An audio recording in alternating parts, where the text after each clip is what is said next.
Bonne année à tous les Berbères. Selon le calendrier berbère, l'année vient en effet de commencer. Un peu partout dans les régions berbérophones du Maghreb, des festivités sont organisées. L'Algérie vient d'ailleurs d'officialiser cette fête pour la première fois en faisant un jour férié. Et chez nous, en Belgique, l'année 2968 est aussi célébrée. Vous allez le voir dans ce reportage d'Aline Delvoye.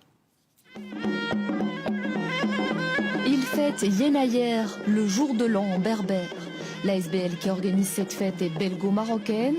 On retrouve donc ici essentiellement des berbères d'origine marocaine. Mais ce groupe ethnique, appelé Amazigh, vit dans toute l'Afrique du Nord. La culture amazigh, c'est une culture ouverte. Déjà, elle a vécu depuis des millénaires avec la communauté juive, avec la communauté chrétienne, avec la communauté arabe, musulmane. C'est une communauté ouverte qui accueille tout étranger à bras ouverts. Et l'Amazigh, sa définition, c'est l'homme libre. Les Amazighs parlent leur propre langue. Le calendrier berbère est calé sur le calendrier julien, mais son origine est plus ancienne.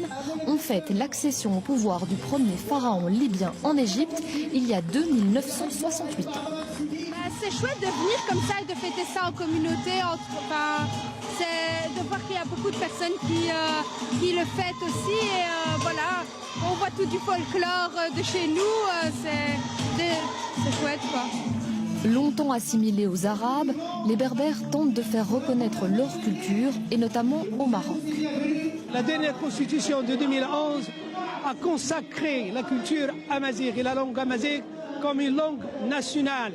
Aujourd'hui, la langue amazigh est enseignée au niveau d'un certain nombre de niveaux, mais aussi on est en train de voir comment intégrer cette langue dans la vie quotidienne.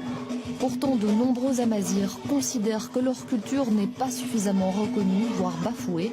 Les Berbères du Maroc souhaiteraient que le jour de l'an devienne officiellement un jour férié. En Algérie, c'est le cas cette année pour la première fois.